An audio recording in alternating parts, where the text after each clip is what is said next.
Good evening प्यारे बच्चों। तो कैसे हैं आप लोग? आशा करता हूं कि आप लोग काफ़ी अच्छे होंगे।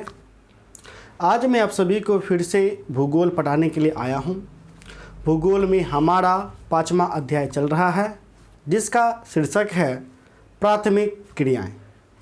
प्यारे बच्चों, मैंने कल की क्लास में प्राथमिक क्रियाएं को प्रारंभ कर दिया था और 5वें अध्याय के अंतर्गत आप सभी को आखेट तथा भोजन संग्रह को काफ़ी अच्छे तरीके से समझा दिया था। इसलिए प्यारे बच्चों, आज की क्लास में मैं आप सभी को पशुचारण एवं खनन को काफ़ी अच्छे तरीके से समझाऊंगा। पशुचारण और खनन से आपके एग्ज़ाम में काफ़ी ज़्यादा प्रश्न पूछे जाते हैं, इसलिए आपके लिए यह अत्यधिक महत्वपूर्ण बन जाता है कि आप इन दोनों पॉइंटों को काफ़ी अच्छे तरीके से समझें। ठीक है, तो प्यारे बच्चों चलिए क्लास को प्रारंभ हम लोग करते हैं। तो पिछली क्लास में तो आखेट और भोजन संग्रह को तो मैंने काफ़ी अच्छे तरीके से समझा ही दिया था, इसलिए आज पशुचारण को समझेंगे। कक्षा 12 हो गया। ठीक है, विषय भूगोल, अध्याय 5, शीर्षक प्राथमिक क्रियाएं, वीडियो 2 यानी कि क्लास दूसरा, यानी 5वां अध्याय का यह आपका दूसरा क्लास है। ठीक है, पशुचारण। तो मैं हेडिंग देता हूं। आप लोग कॉपी पेन नहीं निकाले हैं तो कॉपी पेन अवश्य रूप से निकाल लीजिए। ठीक है, पशुचारण।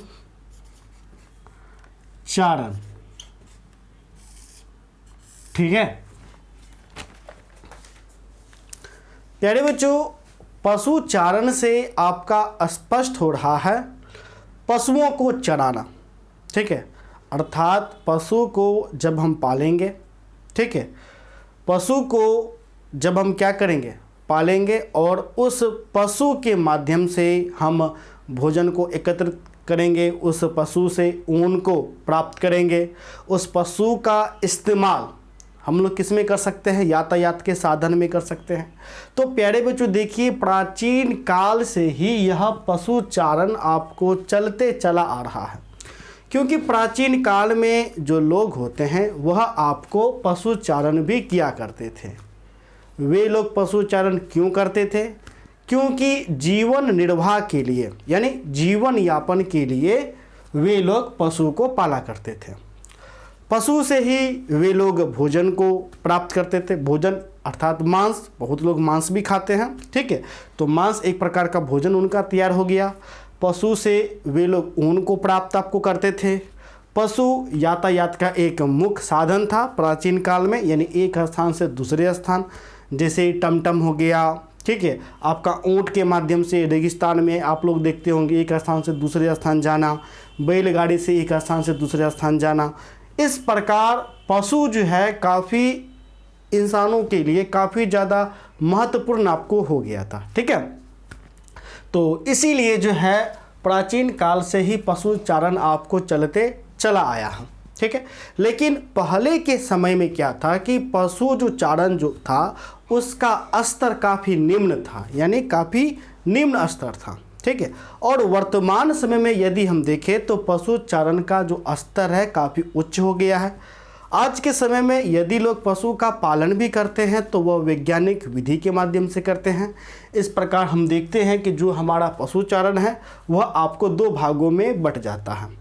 एक तो आपको हो जाता है पुराना पद्धति यानी चलवासी पशुचारण, और दूसरा पद्धति आपका हो जाता है नया पद्धति जो कि वर्तमान पद्धति है, जिसे हम वाणिज्य पशुचारण भी कहते हैं या वाणिज्य पशुधन भी आपको कहते हैं। ठीक है, तो दोनों को हमें काफ़ी अच्छे तरीके से देखना है और दोनों को काफ़ी अच्छे तरीके से समझना है। ठीक है, तो यहाँ पर पशुचारण कितने भागों में बट जाता है? तो प्यारे बच्चों 2 भागों में आपका पशुचारण बट जाता है। ठीक है, और इन्हीं दोनों को काफ़ी अच्छे तरीके से हम लोग समझेंगे। समझने के साथ ही ये पशुचारण जो हमारा समाप्त हो जाएगा। ठीक है, सबसे पहला जो आपका है चलवासी पशुचारण। ठीक है, चलवासी पशुचारण।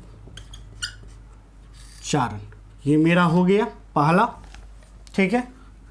दूसरा वाणिज्य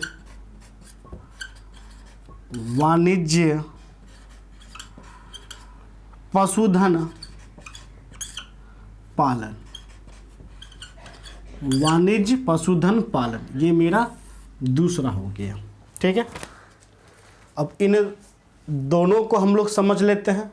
वाणिज्य पशुचारण अर्थात यह जो प्रणाली है वाणिज्य पशुचारण, प्यारे बच्चों, यह पुरानी पद्धति पर आधारित था, यानी प्राचीन काल से ही जो आपको चले आ रहा है, जिसमें हम लोग देखते हैं कि एक मानव क्या करता है, अपने आजीविका को जीने के लिए भी पशुचारण करता है। वे पशुओं को एक स्थान से दूसरे स्थान को क्या करता था, तो आपको चराता था।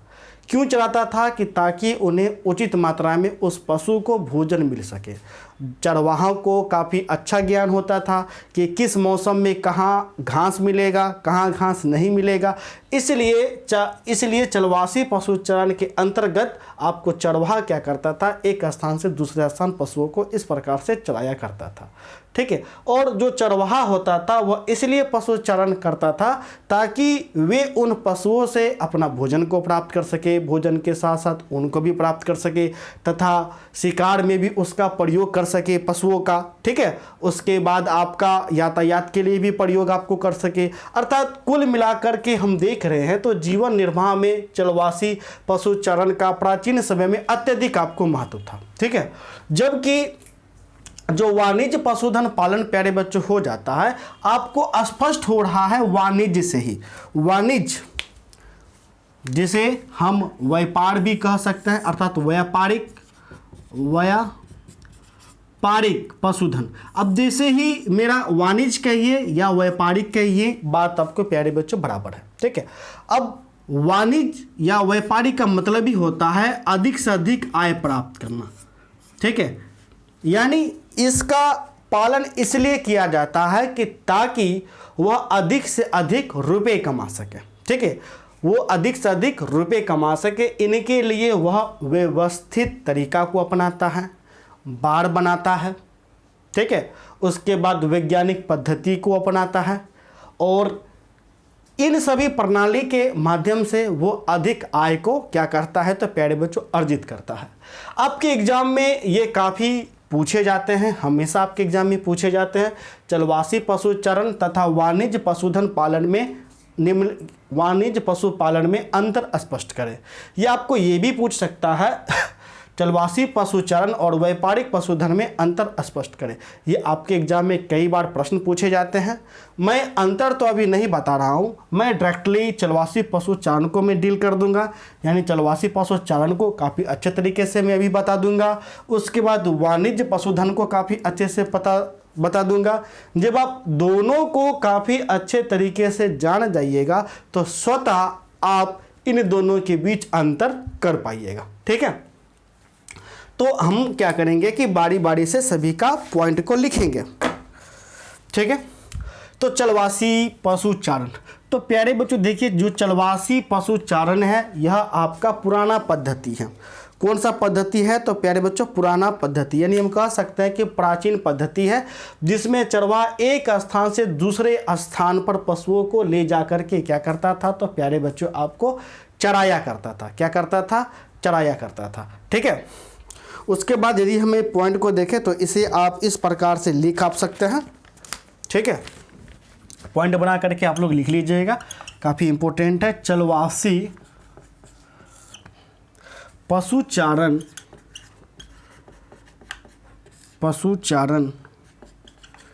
एक प्राचीन जीवन निर्वाह मतलब जीवन यापन के लिए, ठीक है, जीवन निर्वाह व्यवस्था रहा है, व्यवसाय रहा है। बिल्कुल सही बात है, ठीक है। क्यों, यदि आप जानना है क्यों रहा है तो इसके अलावा आप लिख सकते हैं जिसमें, ठीक है, जिसमें पशुचारक यानी जो पशु को चराता है, पशुचारक अपने भोजन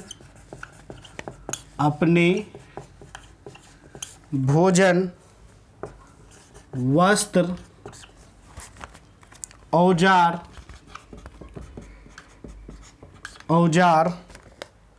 एवं यातायात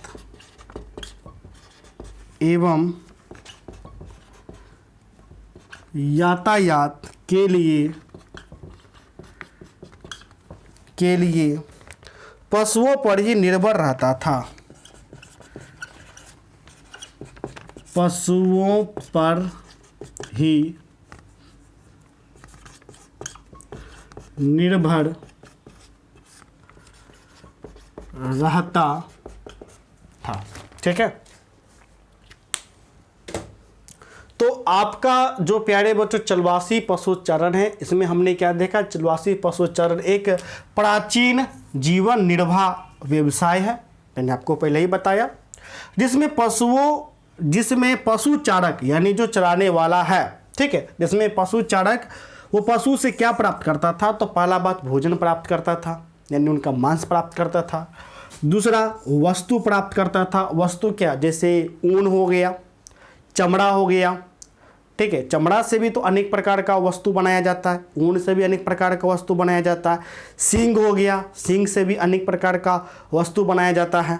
ठीक है, तथा इन पशुओं का वे इस्तेमाल औजारों के भी रूप में आपको किया करते थे।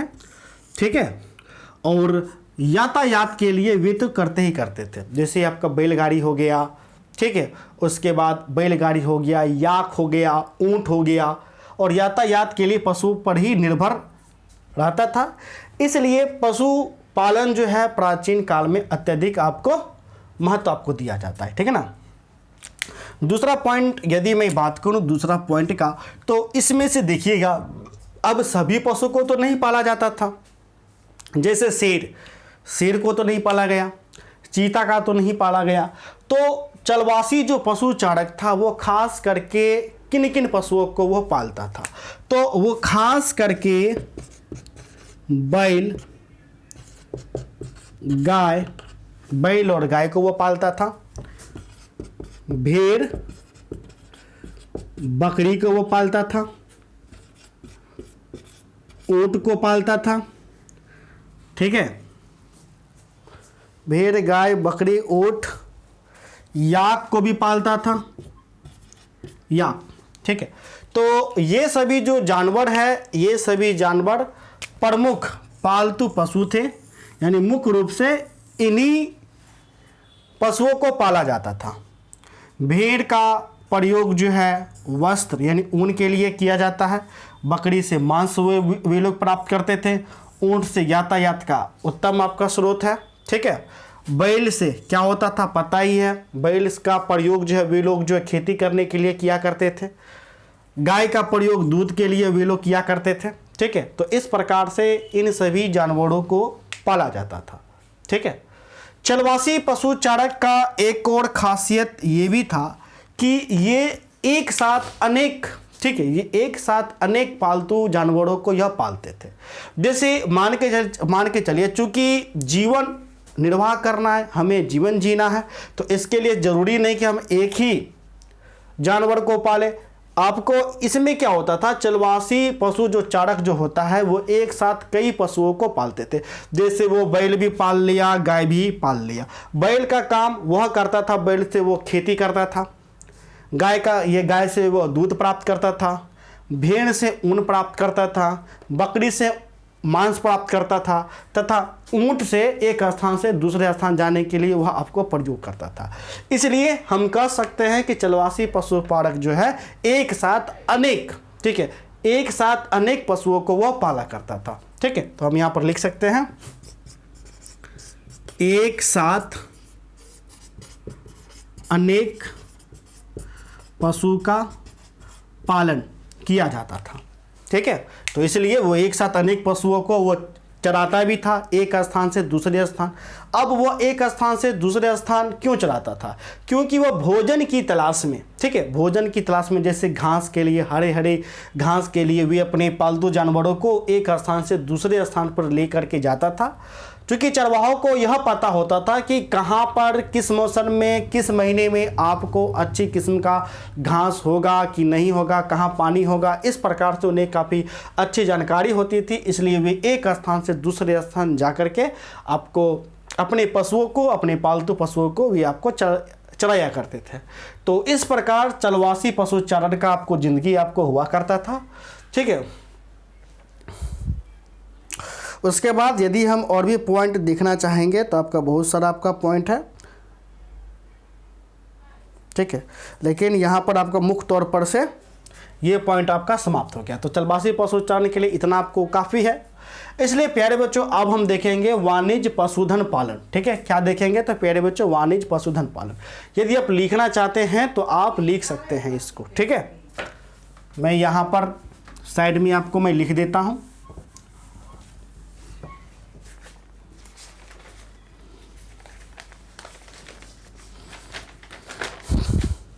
या फिर मैं आपको पूरा मिटा ही देता हूँ। ठीक है, होगा नहीं।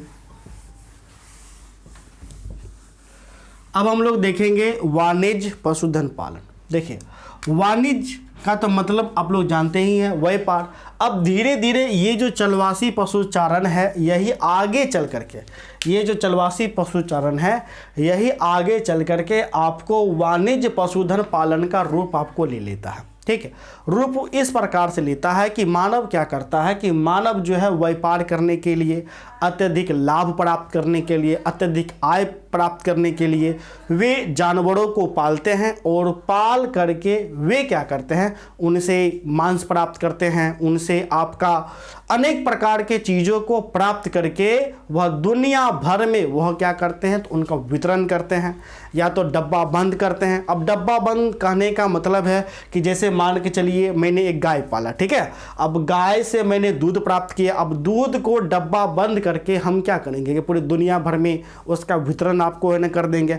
इससे क्या होगा कि इससे हमें अधिक से अधिक लाभ प्राप्त होगा। ठीक है, तो अधिक से अधिक लाभ प्राप्त करने के लिए जब हम पशुओं का व्यापार करेंगे, क्या करेंगे, व्यापार करेंगे, तो यही आपको वाणिज्य पशुधन पालन आपको कहलाएगा। स्पष्ट है। ठीक है, व्यापार करने के लिए जब हम पालन करेंगे पशुओं का तो यही हमको वाणिज्य पशुधन पालन आपको कहलाएगा। अब व्यापार करने के लिए हम क्या करते हैं तो सबसे पहले हम एक बाड़ बना लेते हैं। क्या बना लेते हैं तो बाड़, ये आपका बाड़ हो गया। ठीक है, बाड़ आप किसी का भी बना सकते हैं, या तो आप मन है तो लोहा का बाड़ बना दीजिए, यानी कि घेराव, जैसे नहीं लोहा घेर दिया ऐसे करके और ऐसे करके घेर दिया ताकि जानवर इधर से भाग ना सके। अब देखिए मैं चारों तरफ से मैं इसको बाड़ बना दिया हूँ। ठीक है, और इधर मेरा गेट मेरा बन गया। अब इधर से जानवर का एंट्री होगा। अब ये ऊंचा घेरा हुआ है तो जानवर भाग नहीं पाएगा। तो इस प्रकार से हम क्या बना दिए, बाड़ बना दिए। ठीक है, अब ये बाड़ आप चाहे तो लकड़ी का बना सकते हैं, ईंट का बना सकते हैं, लोहा का बना सकते हैं। ठीक है, आपको जैसा सुविधा बुझाए आप वैसा इस बाड़ को बना सकते हैं। तो अर्थात हम कह सकते हैं कि बाड़ ईंट का, ठीक है, पत्थरों का, लकड़ी का, बांस का, अनेक प्रकार से तैयार आपको किया जाता था। इस बाड़ को ही आपको कहा जाता था रेंच। ठीक है, रेंच आपको कहा जाता था। इसको क्या कहा जाता था तो प्यारे बच्चों रेंच, यानी इस पूरे चीज को रेंच आपको जाता था। ठीक है, इस प्रकार के जो घेराव जो दिख रहे हैं इसी घेराव को रेंच कहा जाता था। इसी रेंच में आपको पालतू पशुओं को या यूं कहें कि जानवरों को पाला जाता था। क्या किया जाता था तो पाला जाता था। अब मान के चलिए कि हमको यहाँ गाय पालना है। क्या पालना है, गाय। तो इस बाड़ में सिर्फ गाय ही होगा। क्या होगा, सिर्फ गाय ही होगा। गाय के साथ साथ और भी आपको जानवर नहीं हो सकता है। अर्थात हम कह सकते हैं कि वाणिज्य पशुधन पालन में क्या होता है, सिर्फ एक ही किस्म के जानवर को पाला जाता था। ठीक है, एक ही किस्म के जानवर को पालना डायरेक्ट हम लिख देते हैं। तो एक ही किस्म के जानवर को पाला जाता था। यदि गाय पाला जा रहा है तो गाय ही पाला जाएगा, यदि बकरी पाला जा रहा है तो बकरी ही पाला जाएगा, यदि घोड़ा पाला जा रहा है तो घोड़ा ही पाला जाएगा। ठीक है, अब क्या होता था कि इसे बाड़ में इसलिए कर दिया जाता था कि तभी इसे बाड़ में कर दिया जाता था। ठीक है, अब क्या होता था कि अब जो भी जानवर को पाला जाता था उन सभी जानवरों पर विशेष ध्यान दिया जाता था। क्या ध्यान दिया जाता था? तो प्यारे बच्चों, विशेष ध्यान आपको दिया जाता था। ठीक है, इसके लिए आपको विशेष ध्यान देने के लिए हम लोग क्या करेंगे? हम लोग वैज्ञानिक विधि का प्रयोग करेंगे। ठीक है, अर्थात हम लिख सकते हैं वाणिज्य पशुधन पालन के लिए वैज्ञानिक विधि का प्रयोग किया जाता है। अब वैज्ञानिक विधि का प्रयोग करना ही आपको कृत्रिम विधि कहलाता है। कौन सा विधि कहलाता है? तो प्यारे बच्चों, कृत्रिम विधि कहलाता है। अब ये देख करके आप बताइए कि मैंने बाड़ बनाया, व्यवस्था किया, व्यवस्था काफ़ी अच्छा कर दिया, कृत्रिम विधि का प्रयोग किया। अब कृत्रिम विधि का प्रयोग करने के लिए, बाड़ बनाने के लिए, व्यवस्था करने के लिए हमें अधिक खर्च आएगा कि नहीं आएगा? आएगा। तो हम क्या देख पा रहे हैं कि चलवासी पशु चारण की तुलना में आपको वाणिज्य पशुधन काफ़ी महंगा है। महंगा कहने का मतलब वाणिज्य पशुधन पालन में काफ़ी ज़्यादा हमें क्या लग रही है? तो प्यारे बच्चों, काफ़ी ज़्यादा हमें पूंजी लग रही है। क्या लग रही है? काफ़ी ज़्यादा हमें पूंजी लग रही है, जबकि चलवासी पशु चारण में आपको पूंजी नहीं के बराबर लगता है, या यूँ समझिए कि लगता ही नहीं है। क्योंकि चलवासी पशु चारण में जानवरों को खुला छोड़ दिया जाता था, जानवर खुद ही एक स्थान से दूसरे स्थान से लौट करके आपको चले आता था, जानवरों पर कोई विशेष ध्यान नहीं दिया जाता था। जबकि वाणिज्य पशुधन पालन में जानवरों पर विशेष ध्यान दिया जाता था, क्योंकि यहाँ एक साथ कई जानवरों को आपको पाला जाता था। ठीक है, और इसलिए और भी ध्यान दिया जाता था कि मान के चलिए कि यदि कोई, जैसे गाय ही है, एक गाय बीमार पड़ जाता है तो एक गाय जो बीमार पड़ी हुई है वह गाय सबको बीमार कर देगी। इसलिए जो गाय यानी जो जानवर बीमार पड़ जाता था उस जानवर पर विशेष ध्यान दिया जाता था, जानवर के स्वास्थ्य पर ध्यान दिया जाता था। यदि इस वाणिज्य पशुधन पालन में हम लोग जानवरों के स्वास्थ्य पर ध्यान नहीं देंगे तो क्या होगा? तो एक बीमार जानवर सबको बीमार आपको है ना कर देगा, जिस कारण काफ़ी ज़्यादा जो व्यापारी है उसको लॉस आपको हो जाएगा। अतः हम देख पा रहे हैं कि वाणिज्य पशुधन पालन में सभी जानवरों पर विशेष ध्यान दिया जाता है, अर्थात जानवरों के स्वास्थ्य पर ध्यान दिया जाता है, वैज्ञानिक पद्धति को अपना दिया जाता है। ठीक, यानी कि वैज्ञानिक पद्धति को अपनाया जाता है, और व्यापारी का जो लक्ष्य होता है उसका लक्ष्य होता है अधिकतम लाभ कमाना। क्या कमाना? अधिकतम लाभ कमाना। यदि हम इसका प्रमुख पशु की मैं बात करूं तो किस किस पशु को पाला जाता था? तो जाहिर सी बात है क्या आएगा? तो गाय आएगा, बकरी आएगा। ठीक है, गाय होगा, बकरी होगा, घोड़ा होगा इत्यादि। इन सभी पशुओं को विशेष करके आपको पाला जाता था। ठीक है, क्यों पाला जाता था? कि ताकि इनसे मांस प्राप्त आपको कर सके, ऊन प्राप्त कर सके, दूध प्राप्त कर सके इत्यादि। ये सभी चीज़ों को प्राप्त करने के लिए यह क्या करते थे कि आपको, ठीक है, आपको जो है वाणिज्य पशुधन पालन आपको किया जाता था। अब इन्हीं चीज़ों को, मांस को, ऊन को, ठीक है, दूध को डब्बा में बंद करके पूरे दुनिया में इसका क्या किया जाता था? तो प्यारे बच्चों, वितरण किया जाता था, और वितरण करके ये अधिक से अधिक क्या करते थे? तो आपको लाभ आपको कमाते थे। ठीक है, उसके बाद ये जो है वाणिज्य पशुधन आपको कहाँ कहाँ किया जाता है वर्तमान समय में? यदि मैं वर्तमान समय की मैं बात करूँ तो वाणिज्य पशुधन सबसे ज़्यादा यूएसए यानी अमेरिका में होता है, न्यूजीलैंड में होता है। कहाँ होता है? तो न्यूजीलैंड में आपको होता है। न्यूजीलैंड का एक खास बात यह है कि मैंने एक टीवी में भी आपको देखा था, आप लोग यूट्यूब पर भी देख आप सकते हैं, सर्च आप करिएगा। न्यूजीलैंड में जो गाय पाला जाता था कि जैसे ये मेरा देखिए गाय हो गया, ठीक है, ये मेरा हो गया गाय, गौ माता हो गया। उसके बाद जैसे ये मेरा गाय हो गया, ठीक है, ये हो गया, पूंछ हो गया। तो उसमें क्या किया जाता था कि गाय के पेट में एगो छेद कर दिया जाता था। क्या कर दिया जाता था? छेद।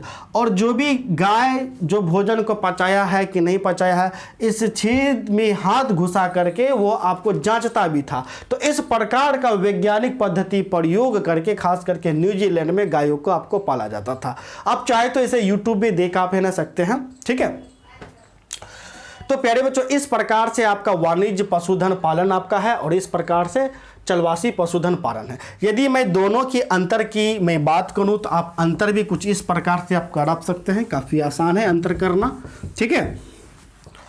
अंतर आप कुछ इस प्रकार से कर सकते हैं। पहला आपका अंतर हो जाता है, चलवासी पशु चारण में खर्च नहीं आता है, नहीं के बराबर आता है, जबकि वाणिज्य पशुधन पालन में पूंजी अधिक लगती है, ठीक है।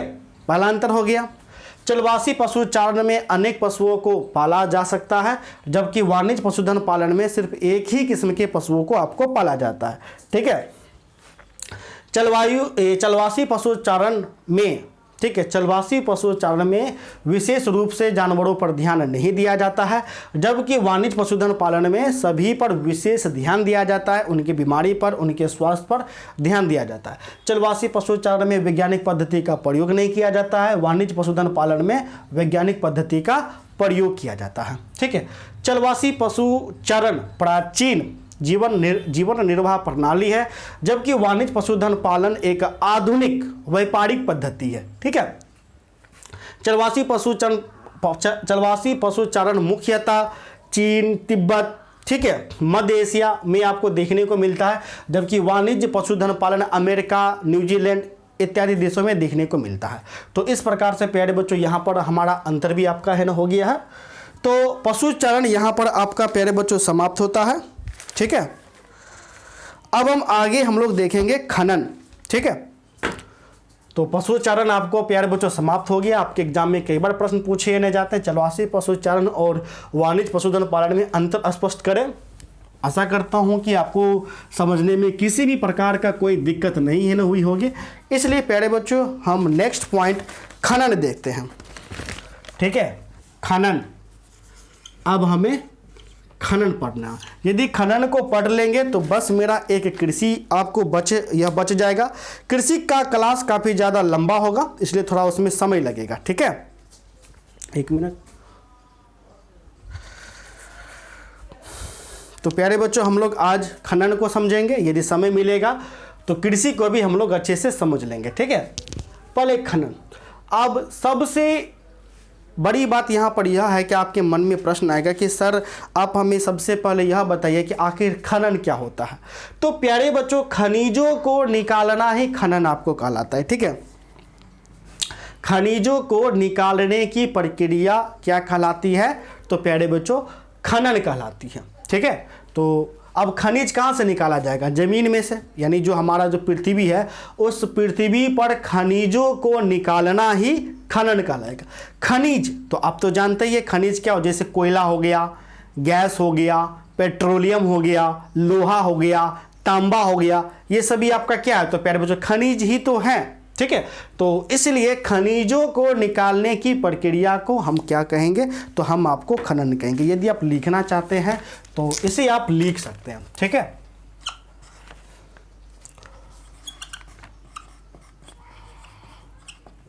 खनिजों को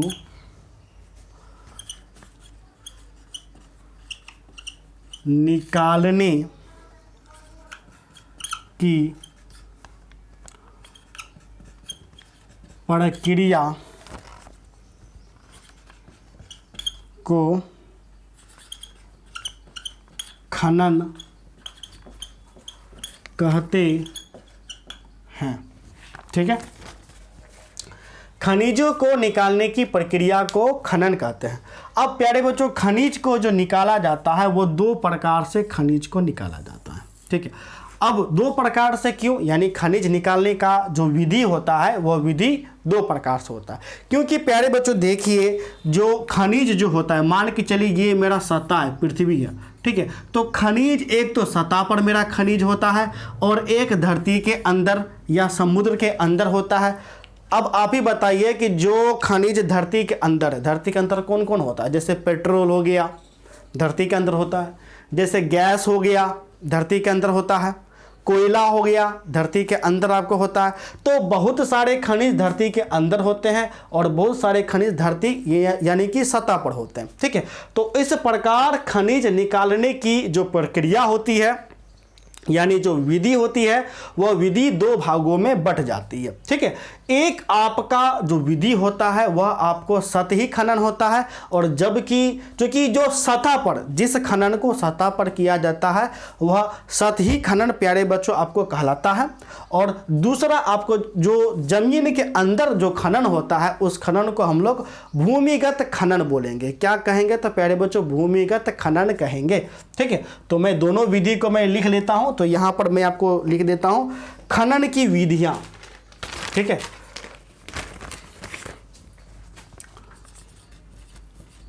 खनन की विधियां।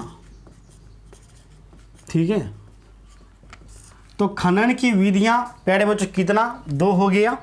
ठीक है, एक जो आपका पहला है धरातलीय खनन, धरातलीय खनन, यानी कि जो धरातल पर होगा वह धरातलीय खनन कहलाएगा। धरातलीय खनन को ही हम लोग सतही खनन बोलते हैं। सतही खनन, 3-4 नाम है हिंदी में इसका, 2 नाम आपको लिख दिए। एक आपका हो जाता है भूमिगत खनन। भूमिगत खनन, जाहिर सी बात है जो खनन जमीन के अंदर होगा वह भूमिगत खनन आपको कहलाएगा। ठीक है, भूमिगत खनन को हम लोग क्या क्या बोलते हैं? कूपकी खनन भी बोलते हैं। कूपकी खनन विधि। ठीक है, तो यहां पर मेरा खनन का 2 विधि हो गया। यानी जो भी हम खनन करेंगे अर्थात प्यारे बच्चों जो खनिज निकालेंगे, खनिज निकालने का हमारा कितना विधि हो गया? हमारा 2 विधि हो गया। एक धरातलीय खनन यानी जिसे हम सतही खनन हम आपको कहेंगे, और दूसरा भूमिगत खनन जिसे हम कूपकी खनन भी कहेंगे। अब आपके मन में आएगा सर ये कूपकी खनन क्या होता है, थोड़ा सा इस कूपकी वर्ड को समझा दीजिए। तो मैं आपको आगे कूपकी वर्ड को भी आपको अच्छे से समझा दूंगा। सर्वप्रथम हम लोग धरातलीय खनन के बारे में देखते हैं। अब जैसे कि प्यारे बच्चों यहाँ मेरा देख लीजिए, यह मेरा धरातल हो गया। ठीक है, यानी सतह हो गया, पृथ्वी का सतह। अब जब पृथ्वी के सतह पर जब हम खनन करेंगे तो ये जो खनन जो होता है काफ़ी सुरक्षित होता है। ये जो खनन होता है सुरक्षित खनन होता है। इस खनन में कम खर्च आपको होते हैं। ठीक है, सतही खनन में जो प्यारे बच्चों खर्च होता है वो बहुत कम खर्च होता है। ठीक है, यानी ज़्यादा खर्च आपको नहीं होता है। जबकि हम भूमिगत खनन में देखते हैं, अब जैसे कि मान के चलिए आपका पेट्रोल हो गया, गैस हो गया, हमें निकालना है, चाहे धरती के अंदर निकालिए या समुद्र के अंदर आप निकालिए, तो उसके लिए हमें एक कुआं खोदना पड़ जाता है। क्या खोदना पड़ जाता है? कुआं। अब जैसे मान के चलिए कुआं बना देंगे, तो इसलिए कुआं बनाने का जो निकालने का जो विधि होता है, इसी विधि को हम लोग कूपकी विधि बोलते हैं। कौन सा विधि बोलते हैं? तो प्यारे बच्चों कूपकी विधि बोलते हैं। इस विधि में काफ़ी ज़्यादा खर्च आते हैं, चूँकि काफ़ी धरती के अंदर यानी गहराई से आपको निकाला जाता है, इसलिए काफ़ी गहराई में कुआं खोदा जाता है। खोदने के बाद भूमिगत रूप से कोयला, पेट्रोल, गैस आपको निकाला जाता है। तो इस कारण इस विधि में काफ़ी बड़े बड़े मशीनों का प्रयोग किया जाता है। कौन से मशीनों का? तो काफ़ी बड़े बड़े मशीन का और आधुनिक मशीनों का प्रयोग किया जाता है। जाहिर सी बात है प्यारे बच्चों, जब हम बड़े बड़े मशीनों का प्रयोग करेंगे, आधुनिक मशीनों का प्रयोग करेंगे, तो खर्च क्या हो जाएगी? तो खर्च काफ़ी ज़्यादा होगी। अर्थात हम कह सकते हैं कि भूमिगत जो खनन होता है प्यारे बच्चों, यह काफ़ी खर्चीला होता है। खर्चीला होता है। ठीक है, जबकि सतही खनन में आपको कोई कुआं तो खोदना है नहीं, जमीन के अंदर कुछ खोदना है नहीं, खोदना है, बस ऊपर में आपको रहता है, इसलिए यह आपको कम खर्चीला होता है। अब चूंकि इसको धरती के अंदर से आपको निकाला जाता है, तो इसलिए यह काफ़ी असुरक्षित हो जाता है। भूमिगत जो खनन होता है ये काफ़ी असुरक्षित हो जाता है। कैसा हो जाता है? तो प्यारे बच्चों असुरक्षित हो जाता है, क्योंकि धरती के अंदर कभी कभी मीथेन गैस मिलती है। मीथेन गैस में कहीं आग लग गया, आग लगने से काफ़ी विस्फोट हो जाता है, लोग मारे जाते हैं। ठीक है, उसके बाद मशीन क्षतिग्रस्त है ना हो जाता है। इस प्रकार से भूमिगत जो खनन काफ़ी असुरक्षित आपको होता है। ठीक है, तो यहाँ पर प्यारे बच्चों हमारा धरातलीय खनन हो गया, यहाँ पर मेरा भूमिगत खनन प्यारे बच्चों आपको हो गया। ठीक है, तो प्यारे बच्चों, इसको समझने में किसी भी प्रकार का कोई दिक्कत है तो कमेंट करके आप सभी को बताइएगा। यहाँ पर जो मेरा खनन भी आपको समाप्त है ना हो जाता है। नेक्स्ट क्लास में मैं आप सभी को कृषि को काफ़ी अच्छे तरीके से समझा दूंगा और समझाने के बाद इस 5वें अध्याय को मैं आपको समाप्त कर दूंगा। तो प्यारे बच्चों, मिलते हैं नेक्स्ट क्लास में, तब तक के लिए धन्यवाद, बाय।